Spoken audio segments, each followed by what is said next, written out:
Oi, galera! Na aula passada, a gente viu sequência numérica. A sequência numérica ela dá origem à progressão aritmética, que é o que vamos ver nesta aula.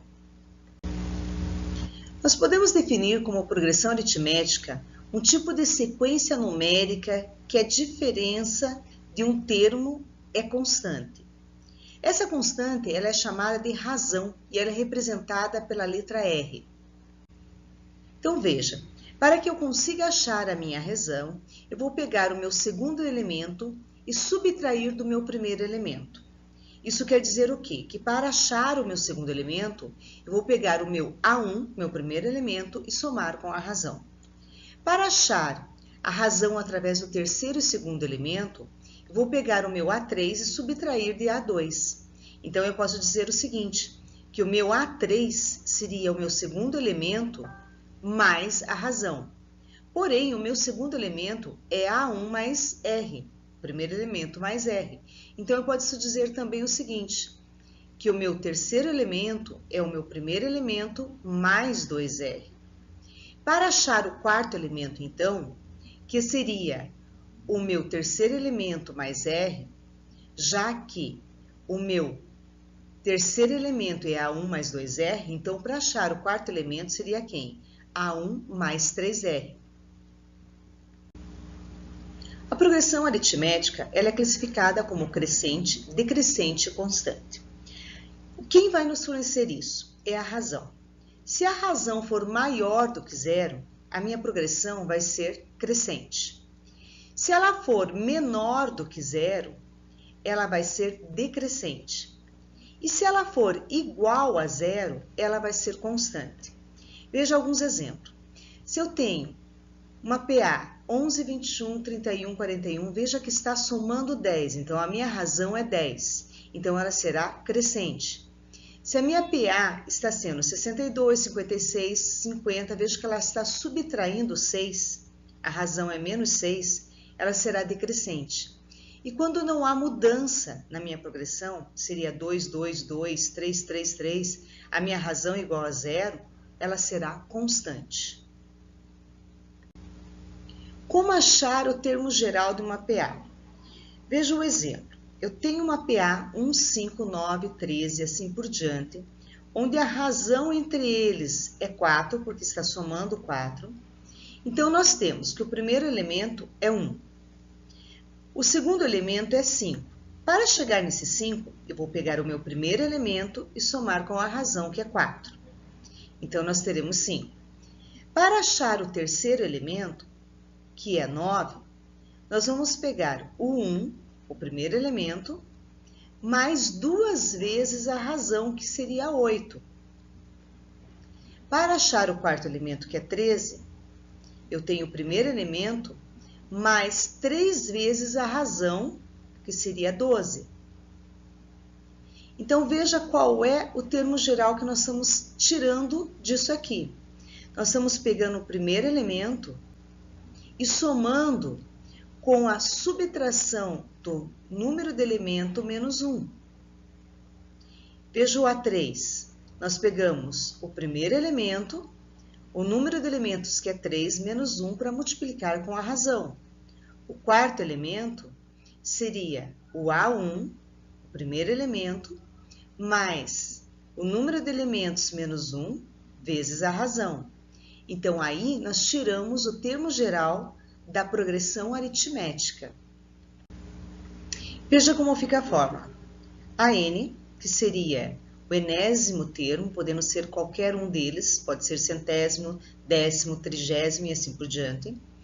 Nós vamos pegar sempre o primeiro termo, somar com a subtração do número de termos menos 1, vezes a razão.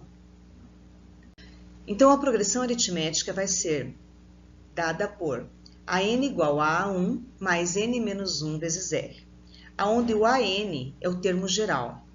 A1 vai ser sempre o primeiro termo. N é a posição do termo geral. E R é a razão da PA.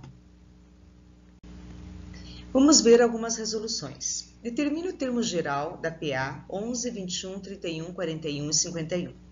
Bem, primeiramente, nós temos que achar quem é o A1, que é 11. A razão é a diferença de A2 com A1, nesse caso será 10. Vamos substituir no termo geral, a n igual a A1 mais n menos 1 vezes R.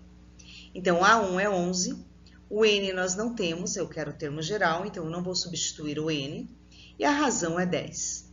Então, eu tenho que meu termo geral, AN, vai ser 11, aplicamos a distributiva, então teremos 10n menos 10, somamos 11 com menos 10, que vai dar 1, então o meu termo geral será AN igual a 1 mais 10n. Veja esse exemplo. Determine quantos múltiplos de 8 existem entre 14 a 701. Bom, a gente sabe que de 14 a 701, o primeiro elemento que é múltiplo de 8 vai ser 16.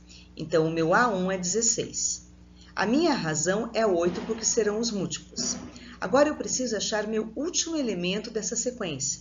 Como que eu faço? Eu vou pegar meu último elemento que foi dado, que é o 701, e vou dividir por 8. Essa divisão, ela vai dar 87. Aí, eu vou fazer 87, alguma coisa. Então, eu vou pegar o 87 inteiro e vou multiplicar por 8 para achar o múltiplo dele. Então, ele vai dar 696. Esse é o meu último elemento, que seria o meu AN, dessa sequência. Agora, ele quer saber quantos elementos são, então eu quero saber o meu n. Então, eu vou pegar meu termo geral, que é AN, igual a A1 mais n menos 1 vezes R, e vou substituir. O AN, 696. O A1, 16. O n quero saber. Aplicamos a distributiva e coloco 16 para o primeiro membro, então 696 menos 16, que é 680, que é igual a 8n menos 8. Passamos o 8 para o primeiro membro, então teremos 688 igual a 8n. Dividimos 688 por 8, que vai dar 86 múltiplos entre 14 e 701. Interpole 4 meios aritméticos entre 14 e 49. Eu sei que esse exercício é fácil, porém, se for dado mais difícil, como é que se resolve? Se são 4 meios, significa que eu tenho 6 elementos. O primeiro elemento é 14 e o último elemento é 49. Para poder achar essa PA, eu preciso da razão. Então, nós vamos usar o termo geral, que seria a n igual a A1 mais n menos 1 vezes o R, que é a razão. Então, eu tenho que a n é 49, o A1 é 14 e o n, 6. Resolvemos a equação, então, passamos o 14 para o primeiro membro, que seria 35, e teremos 6 menos 1, que vai ser 5R. Então, a minha razão será 7. Então, a minha PA será 14 mais 7, 21, mais 7, 28, mais 7, 35, mais 7, 42 e o último elemento, que é 49. A representação geométrica dos termos de uma progressão aritmética é dada por uma linha reta.